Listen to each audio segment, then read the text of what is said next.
Peace, family. QI Critical Thinking is back in the building. And tonight, I'm going to cover something that's much needed to revisit. We will find that a lot of our ancestors from the past, while they were living, they told us what was going to happen today. Yet, we read their material and either we misunderstood or we didn't comprehend or we didn't listen.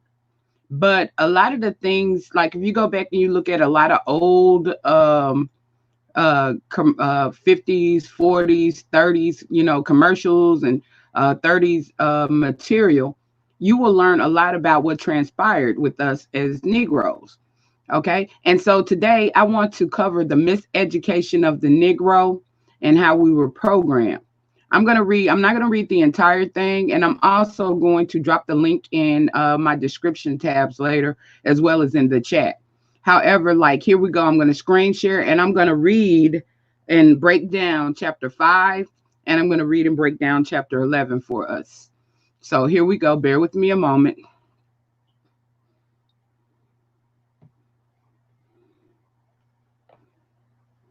I'm not going to take up too much of your weekend time.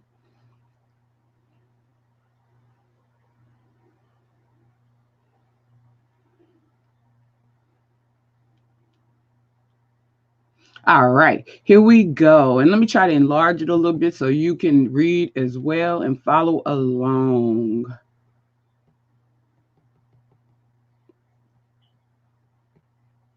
All right.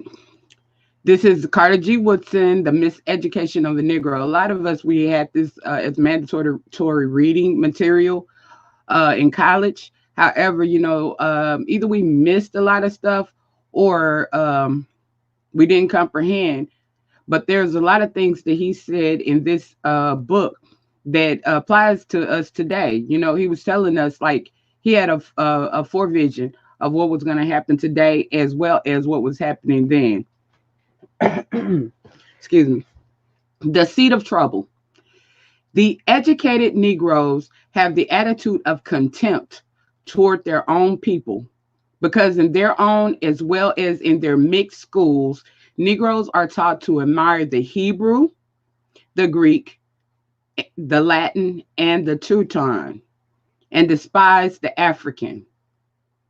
And I'm going to stop right there real quick just to say that we're not all African. Back during that time, they thought that we were African as well. They were taught through education or the miseducation that we were African and not, believing their grandmothers, because all of our grandmothers told us that we were Indian, not mixed with Indian, yet Indian.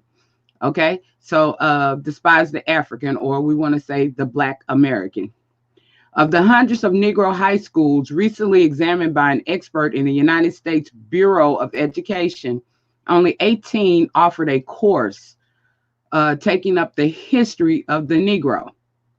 So what they're saying right there is, the experts in the United States Bureau of Education, only 18 courses of the hundreds of courses offered to the Negro high schools were courses that, emphasized or, focused on the history of us, the Negro, the Black American.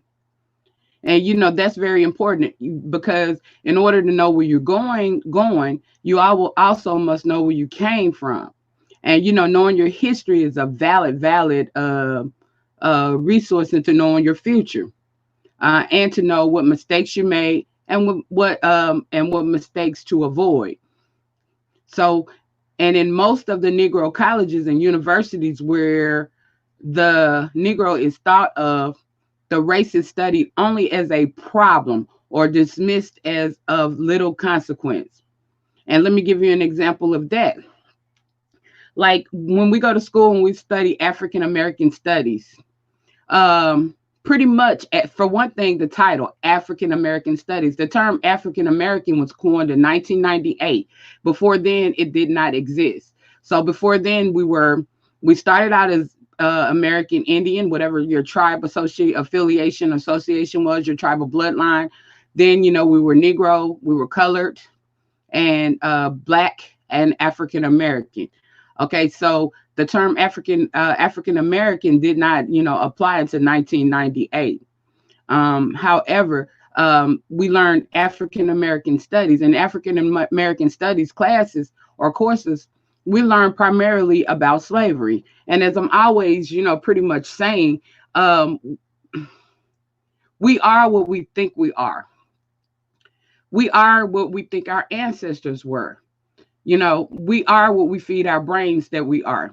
And if we keep feeding our brains and feeding ourselves that we're products of slaves, that our legacy was slavery only, and that we were born to be slaves, then that's what we're going to be. And that's subsequently what we have submitted to being. We have submitted to being slaves, because just like, let's just look at our wealth and economics, the Black American wealth and economics.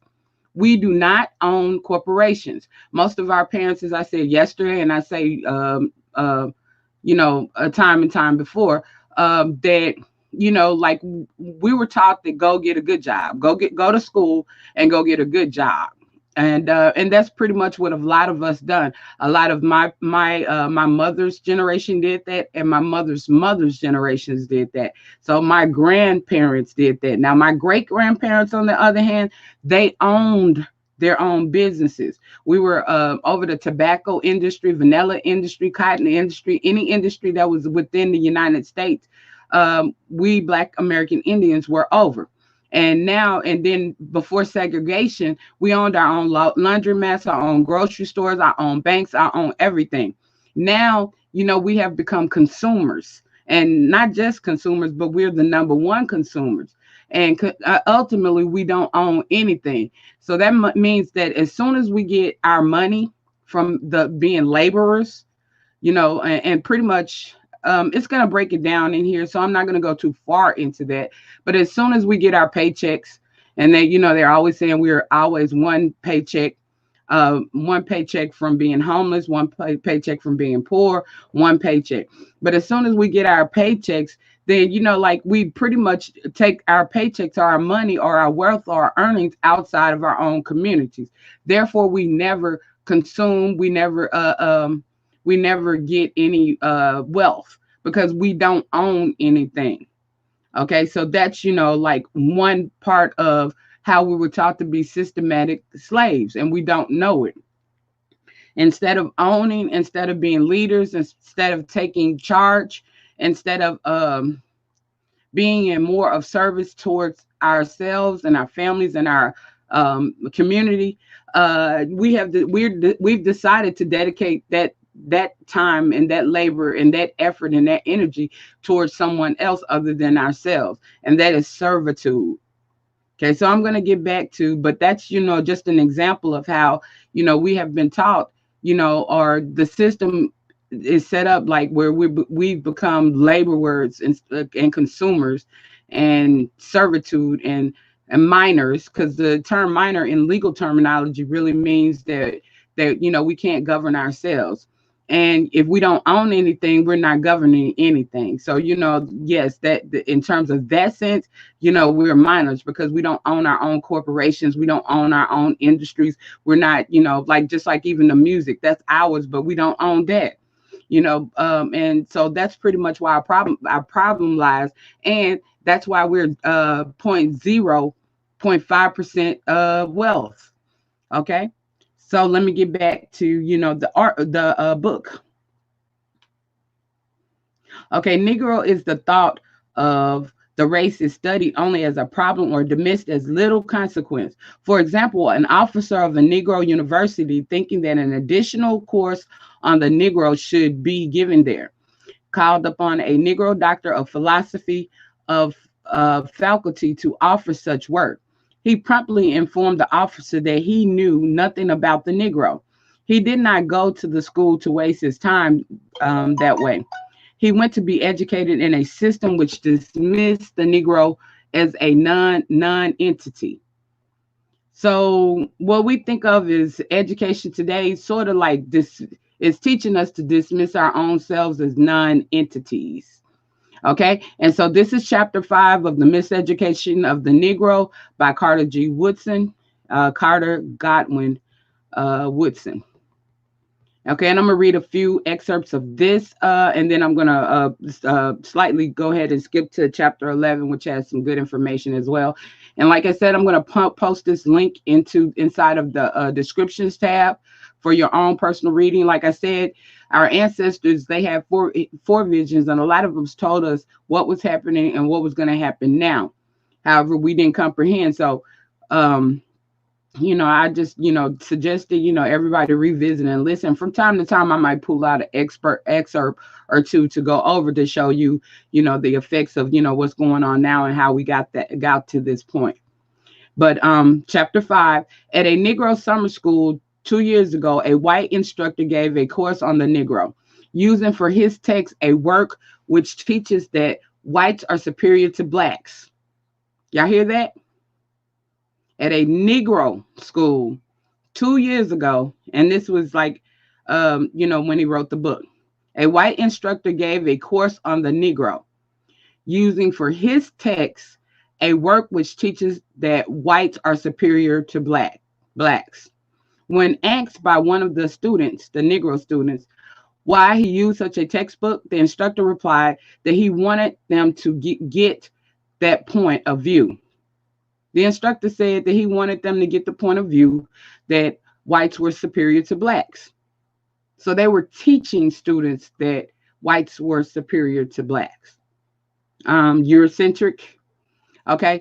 Even schools for Negroes then are places where they must be convinced of their inferiority.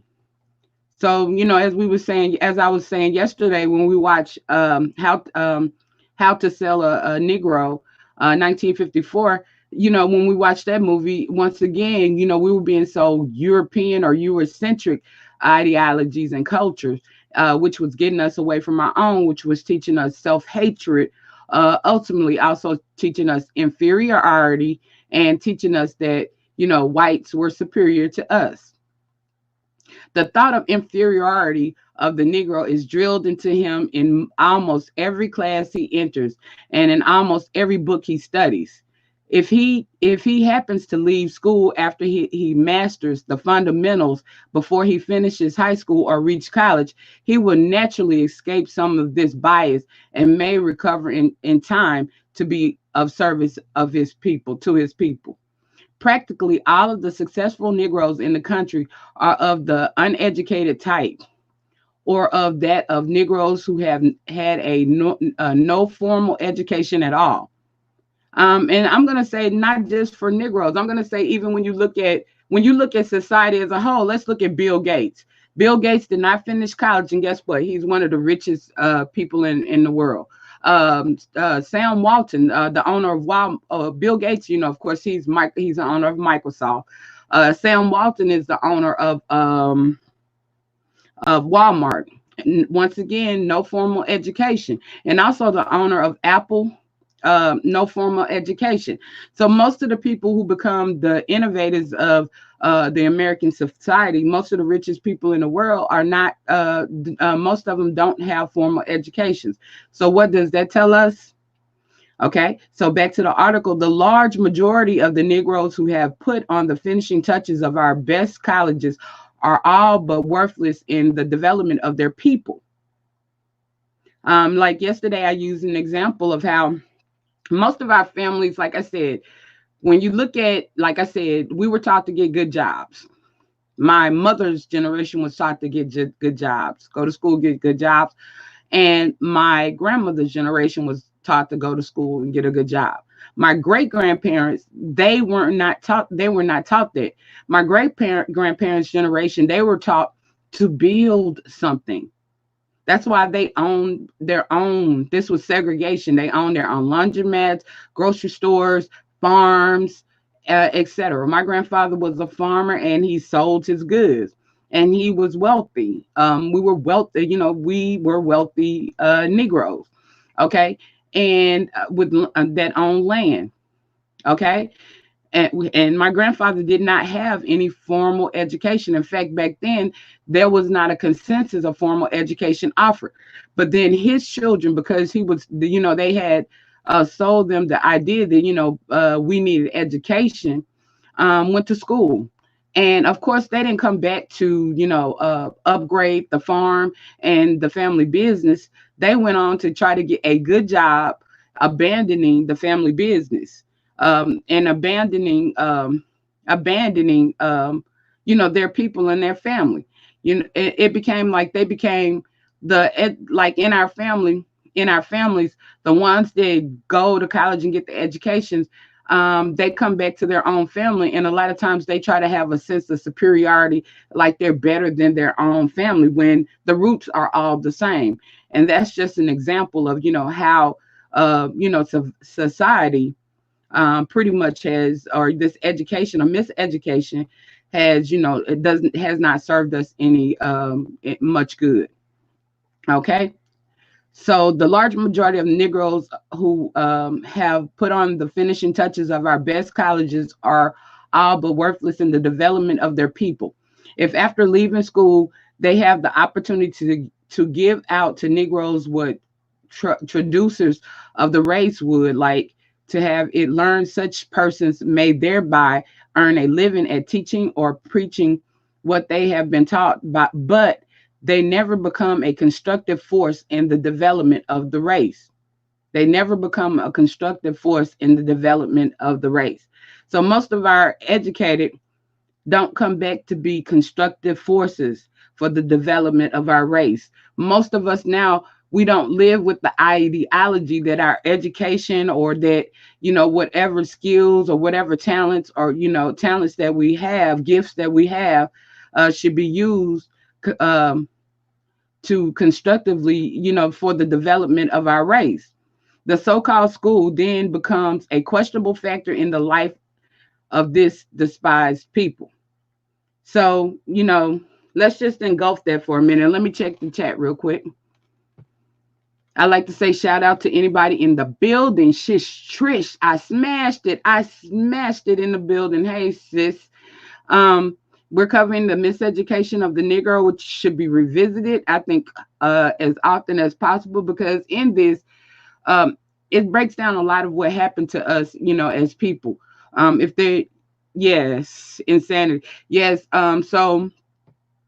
And I'm breaking down, I'm only going to read a few excerpts and I'm going to break them down just to give an overview of like what he was saying back then that also applies to us now. And if we had listened or paid attention back then we probably we would be in a better position as of now. Okay. So the so-called school then becomes a questionable factor in the life of this despised people. As another has well said, to handicap a student by teaching him that his blackface is a curse and that his struggle to change his condition is hopeless is the worst sort of lynching. Let me use an example. If I don't know how many people have watched Who Killed Malcolm, or I don't know how many people watched the Malcolm documentary or read the Malcolm book, but we all know that when Malcolm went to a school and it was predominantly white, okay, and he was smart, okay, and in this school, he stated that he wanted to become a attorney, and his teacher told him that she thought that he should do something more of service, because she didn't think that him becoming an attorney would be a good idea. And from that alone, Malcolm lost all hope in himself, and ultimately turned to a life of crime. And this is an example, just like a lot of times, in which I first of all, I went to an all black boarding school, private boarding school. So I'm thankful for that. But I also went to private school, public school for a little while. And you have guidance counselors. And a lot of times I remember in school, the guidance counselors were telling people to not to do a college ed curriculum, but yet a college preparatory curriculum, but yet to do general studies. She was putting people in classes like home ec and what's that? Where with the cows and stuff like that. I cannot think of the name of that. But laboring, she was sending them to laboring or trade types of classes instead of getting them to do college preparatory types of classes, ultimately telling them that they were worthless and that they didn't have a chance. For those people who listened to that, they became a product of that sort of thinking. But for those who like wouldn't accept that and went on to like rise and become better, they became a better education. They got their education and did something a lot better with their lives. So that's just an example of how we're like school. A lot of the schools and education was to teach us inferiority and to teach us to become laborers, to do the jobs and to do the things that they did not want to do, instead of us becoming our own corporations, instead of us becoming our own leaders, our own, developing our own. So, okay, it kills one aspiration and dooms him to bondage and crime. It is strange then that the friends of truth and the promoters of freedom have not risen up against the present propaganda in the schools and crushed it. And still today, it's still the same thing. We're still taught that we're slaves, products of slaves, and that we're inferior. This crusade is much more important than the anti-lynching movement, because there would be no lynching if it did not start in the schoolroom. Why not exploit, enslave, or exterminate a class that everybody is taught to regard as inferior? To be more explicit, we may go to the seat of the trouble. Our most widely known scholars have been trained in universities outside of the South. Northern and Western institutions, however, have had no time to deal with the matters which concern the Negro especially. They must direct their attention to the problems of the majority of their constituents. And too often they have stimulated their prejudices by referring to the Negro as unworthy of consideration. Even in voting, like we don't hear any of these politicians really addressing deep-rooted Black issues that would, actually help us to rise. So, it's still the same, I don't care, which party or whatever, we're disregarded. Most of what these universities have offered as language, mathematics, and science may have served as a good purpose, but much of what they have taught as economics, history, literature, religion, and philosophy is propaganda and can't that involved a waste of time and misdirection the Negroes thus trained. So as you can see, a lot of times there's a difference. Like we know this too. We know that there's a difference in the curriculums. Like I went to a private boarding school. There's a difference in the curriculum between that. There was a difference in the curriculum between that school, and there was a difference in the curriculum between the public school. And I went to a integrated public school. It was an integrated public school, and there was still a difference in the curriculum. So, and as we all know, like even the like a lot of the books and stuff were outdated, a lot of different things. So, like a lot of times intentionally, we were not giving up to date or proper education. And a lot of you, if you look back and you think about a lot of your our teachings and the things that we were taught, in a lot of ways it was to teach us inferiority, that we couldn't, and that we were only good enough to be laborers, or good enough to be up underneath or subservient. And even in the certitude of science or mathematics, it has been unfortunate that the approach to the Negro has been borrowed from a foreign method. For example, the teaching of arithmetic in the 5th grade in a backward county in Mississippi should mean one thing in the Negro school, and decidedly different thing in the white school. The Negro child, as a rule, comes from comes from the homes of tenants and peons who have to migrate annually from plantation to plantation looking for light, which they have never seen. The children from the homes of white planters and merchants live permanently in the midst of calculations, family budgets, and light, which enable them sometimes to learn more by contact than the Negro, can acquire in school. Throat dry.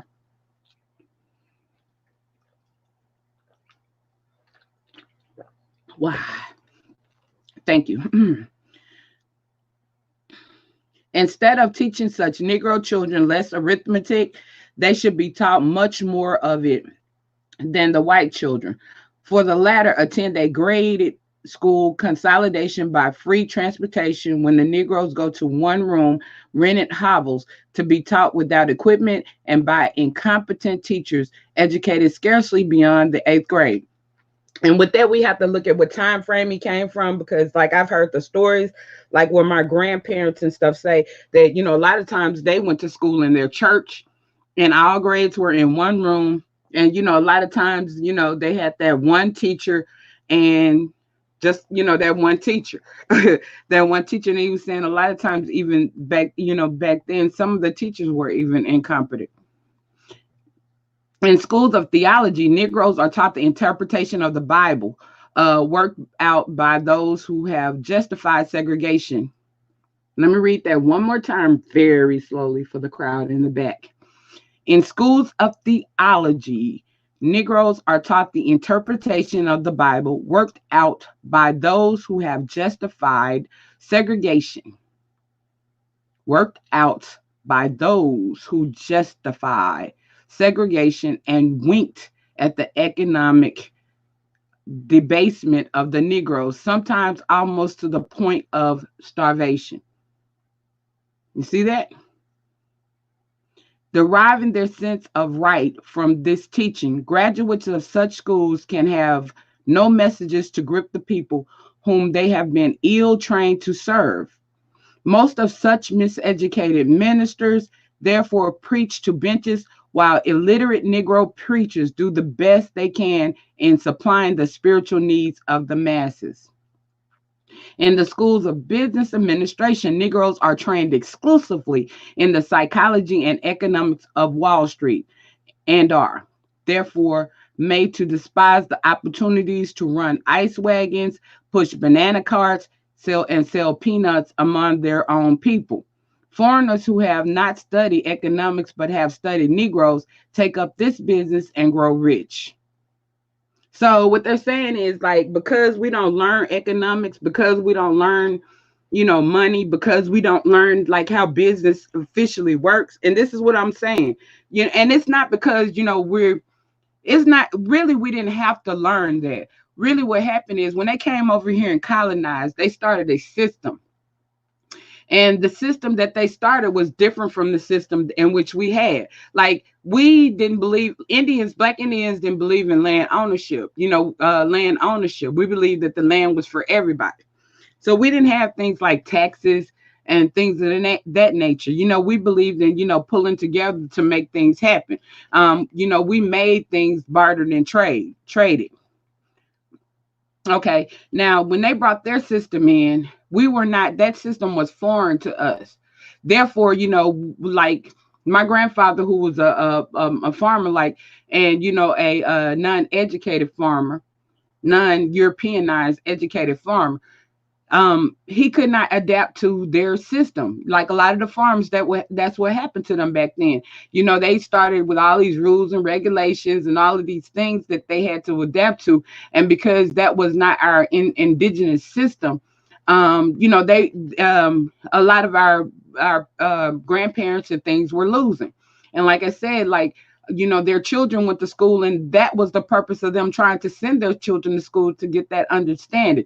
But instead of their children coming back and helping them with their family business, their children became selfish, Europeanized, and went on to, get that good job, get into that big neighborhood, instead of, coming back to build, the family home, or build at home, and abandon, our family business, abandon, our families and our community and ourselves.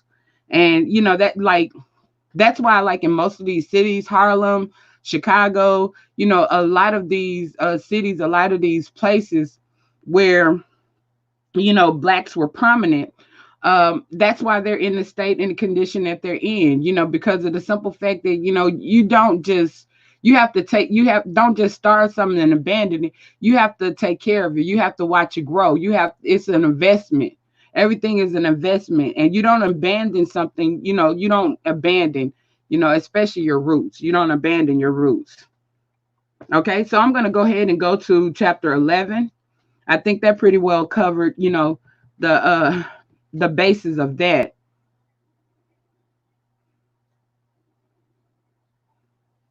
Okay, and I'm going to read this one.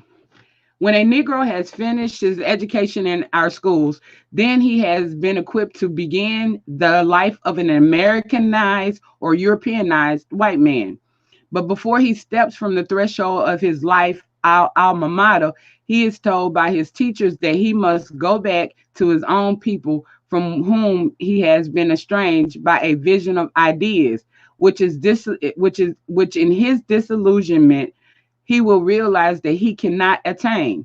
He goes forth to play his role in life, but he must be both social and bisocial at the same time. While he is a part of the body politic, he, in addition to this, a member of a particular race to which he must restrict himself in all matters socially. So, in a sense, they create this sense of entitlement to, like, when Negroes or us, when we went to get education, or when we go to get education, we get this sense of entitlement, like we're better than our own people, and like we can't deal with people who did not get formal educations. Like we don't socialize. We restrict ourselves, from people who are not, we feel like, that are not on our walk of life. Okay, while serving his country, he must serve within a special group. While being a good American, he must, above all things, be a good Negro. And to perform this definite function, he must learn to stay in a Negro's place. Do y'all hear that? Y'all see that? That's page 7 of 94. That's chapter 6, the last page of last paragraph of chapter 6, for your references. Y'all see that? And tell me if that's not still applying today. And I'm not going to read the entire book, in which the entire book has a lot of gems in it and a lot of insight. I just wanted to hit certain things, like I'm about to hit this one. How we missed the mark. How we have arrived at this present state of affairs can be understood only by studying the forces effective in the development of the Negro education, since it was systematically undertaken immediately after emancipation. To point out merely the defects as they appear today will be a little benefit to this present and future generation. These things must be viewed in their history setting. The condition of today have been determined by what has taken place in the past. And in a careful study of this history, we may see more clearly the great theater of events in which the Negro has played a part. We played a part in our demise. We may understand better what his role has been and how well he has functioned in it. The idea of educating the Negro after the Civil War was largely a prompting of philanthropy. Their white neighbors failed to assume this responsibility. These Black people had been liberated as a result of a sectional conflict out of which their former owners had emerged as victims. From this class, then, the freedom could not expect much sympathy or cooperation in the effort to propel themselves to figure as citizens of a modern republic. From functionaries of the United States government itself and from those who participated in the conquest of the secessionists, early came the plan of teaching these freedmen, the simple duties of life as worked by the Freedmen's Bureau. And yesterday I was trying to think of our bank that we own, that they still owe us money from, and that's the Freedmen's Bank. I'm so glad they brought this up. Yes, we had our own bank before integration. It was a Freedmen's Bank. Some kind of way they found out that that was like one of the richest banks back during that time. That was 1930s during the Great Depression. It stated that they stole our money to create the bank that they currently have, the banks that they currently have now. And no one has ever pursued that money.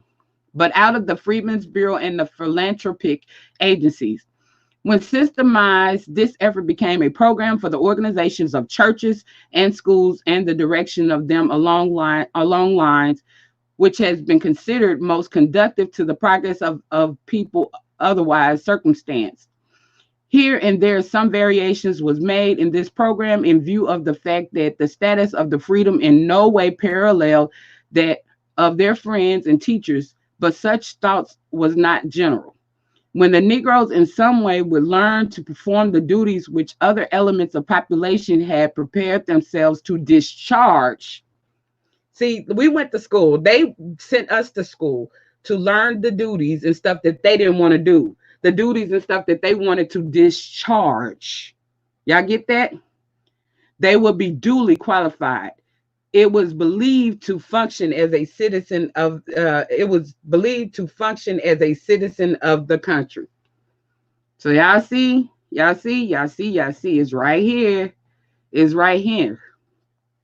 Inasmuch as most Negroes lived in the agricultural South, moreover, only a few of them at the first acquired small farm Well, let me start that over. Moreover, only a few of them at first acquired small farms. There was little in their life which only one of the thought could not have easily understood. The poverty which afflicted them for a generation after emancipation held them down to the lowest order of society, nominally free but economically enslaved. Yes, because it was hard back then. And I heard stories like my grandfather, he was a peddler, and at first they were able to go and sell their when they first opened up grocery stores. They were able to go and they were able to sell their produce and things like that to these grocery stores. Then they passed laws and stuff that forbid the grocery stores from buying the produce and stuff from Black farmers. So that put them in an economic adverse. My grandfather was still able to peddle and sell, but he couldn't. Just imagine, they buy bulk and they buy wholesale at grocery stores. So if you got a grocery store client or customer, you got something big. But when you don't have that, and consistent, but when you don't have that, it's like you're selling to families and smaller people, which for my grandfather, it ultimately still worked out. But just look at the effects of that overall for everyone, all of the small farmers. Okay, the poverty which afflicted them for a generation after emancipation held them down to the lowest order of society. Normally free but economically enslaved, the participation of the freedom in government for a few during the period known as the Reconstruction had little bearing on their situation, except that they did not join with the uneducated poor whites in bringing about certain much desired social reforms. Just like back then, they gave grants and stuff to farmers, but they didn't give these to Black farmers. They didn't give the Black farmers grants and stuff to help develop their farms. And, this is how we missed out. Like right now, like a lot of the bigger cow farms, a lot of the bigger produce farms and stuff, that's because they got grants back then. And they didn't give us that opportunity, the black farmers and stuff, that opportunity. So we couldn't go get the large equipment. We couldn't go and develop, to be able to produce on and to meet all the rules and regulations of the FDA. Okay. Reconstruction had little bearings on their situation, except that they did not join with the uneducated poor whites in bringing about certain much desired social reforms, especially in giving the South its first plan of democratic education and providing for a school system at public expense. Now I'm gonna take a few minutes just to look at the chat. Okay, and then I'm gonna go on to chapter 11.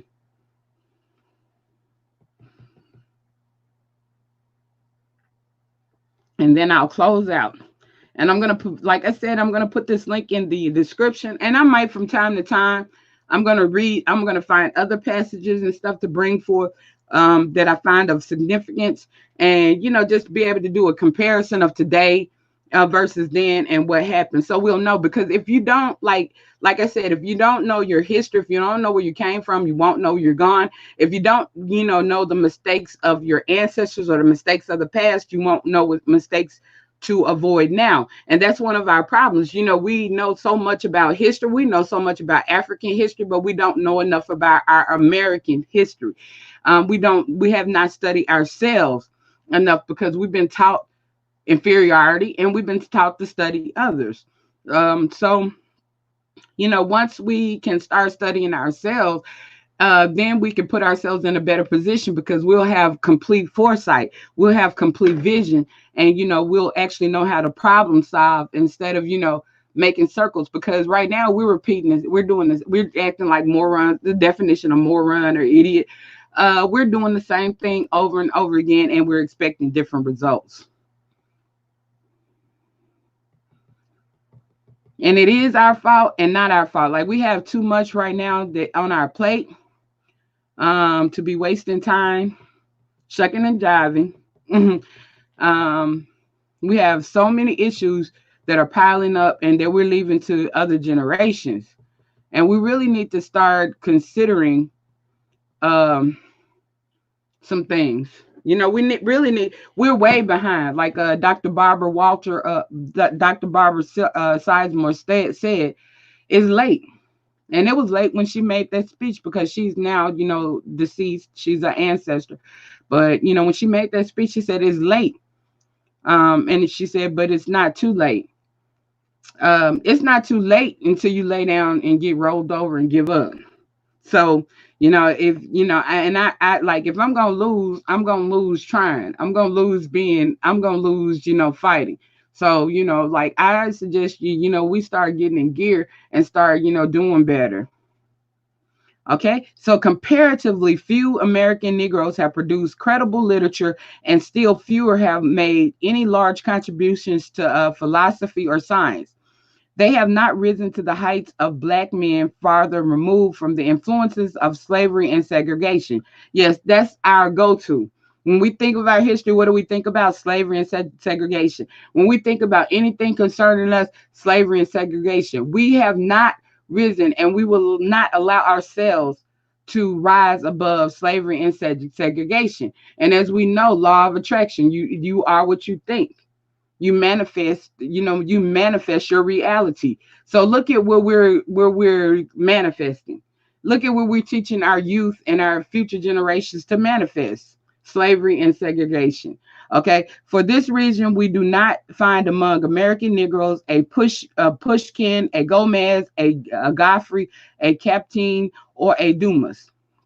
Even being like Ronald Hayes or Henry O. Tanner have risen to the higher levels by getting out of this country to relieve themselves of our stifling traditions and to recover from their education. And that's because we won't try.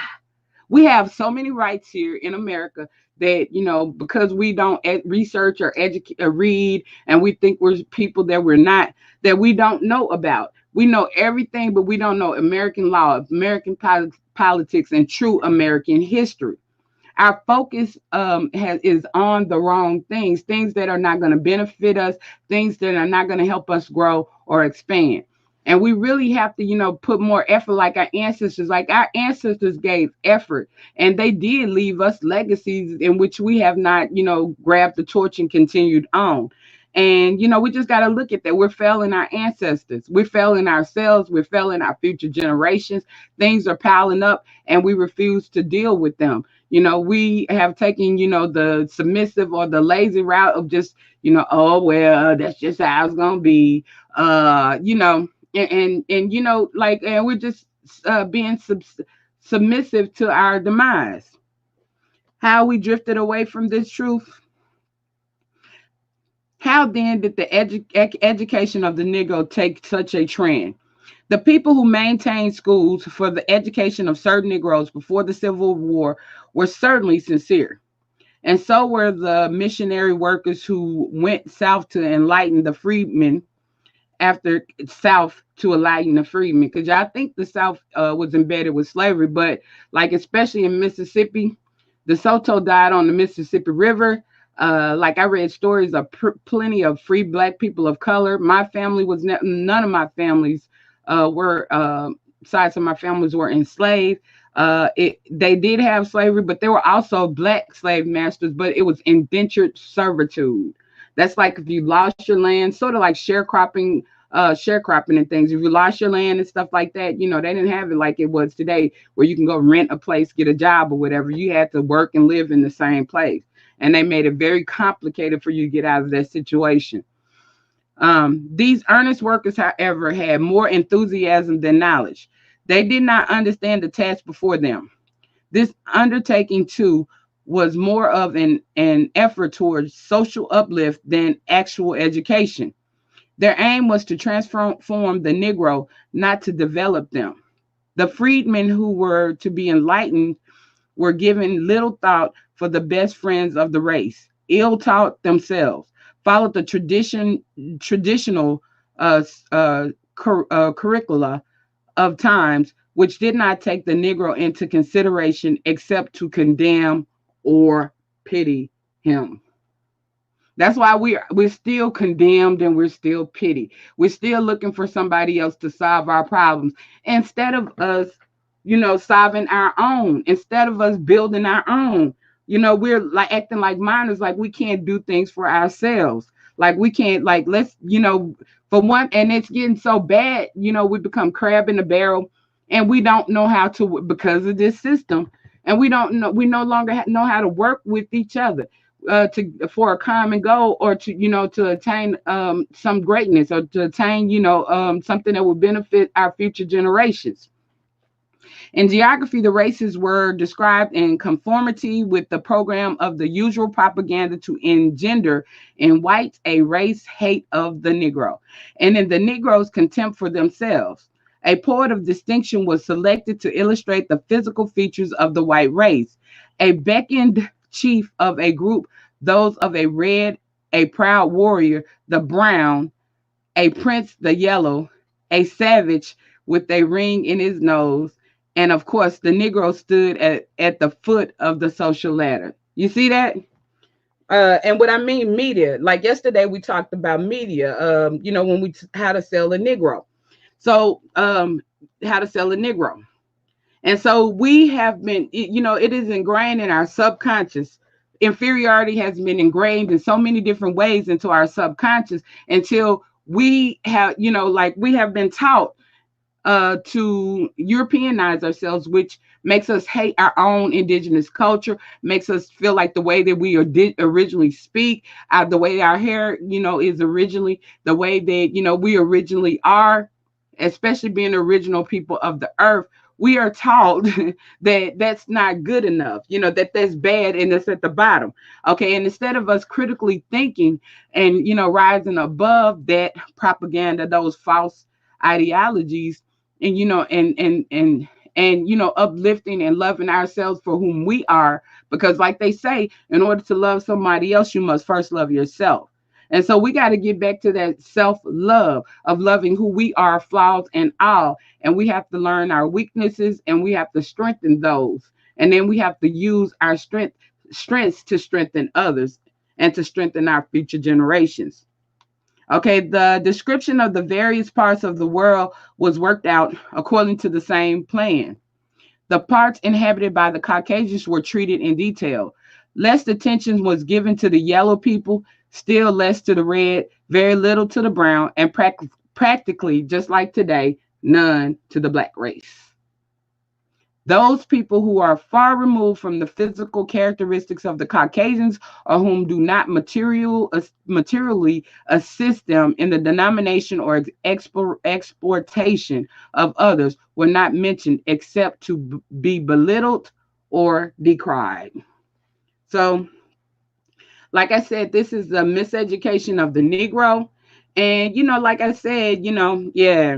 Shout out to Quick Deposits in the building. Hello, fam. I'm glad you're here. Make sure y'all like, share, and subscribe. Hit that like, hit that like. Let's get this information out there. Let's put me in the analytics. And I try to bring things that will help us to build and to become better people. My focus is building and becoming better.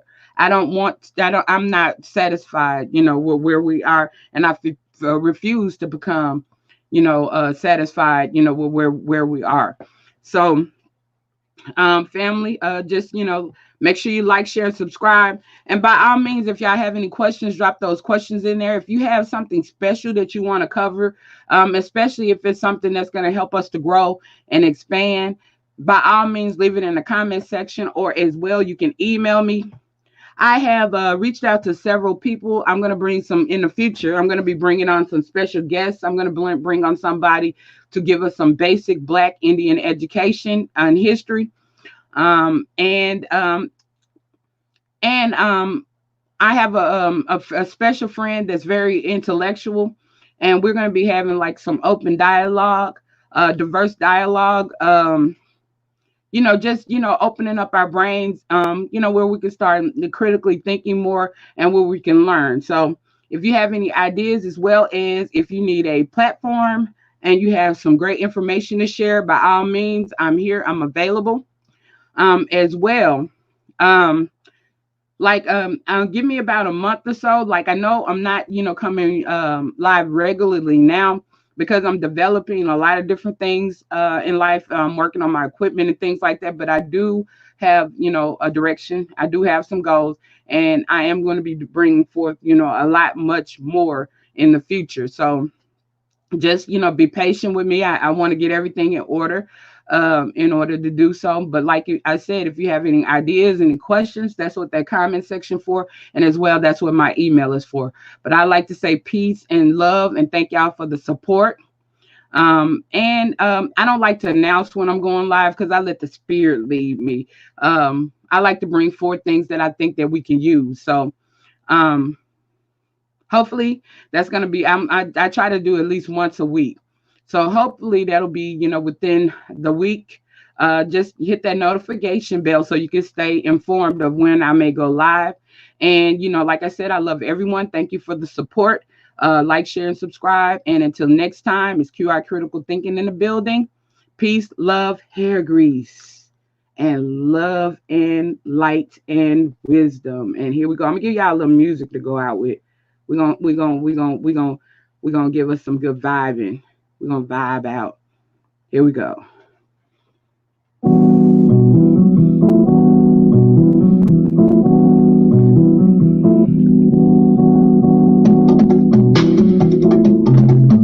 I may do a part 2 on this as well. Like, I like to do the excerpts because I didn't want it to be long, because it's a lot of reading. So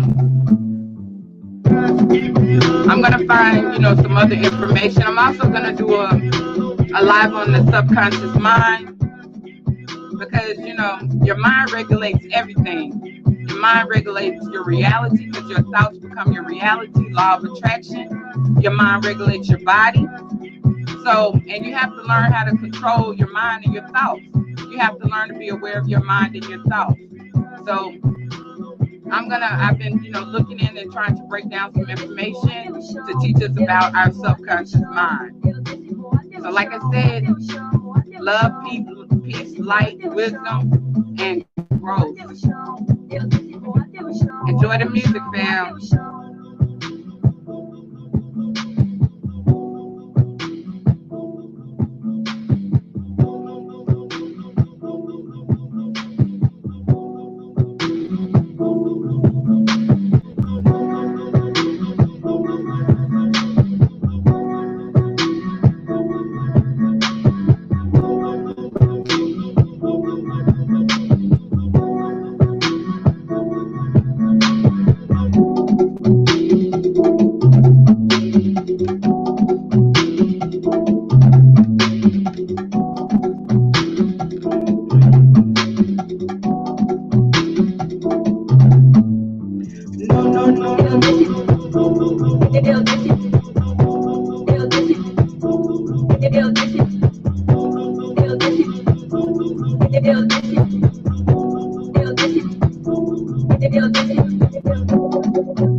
I'm out.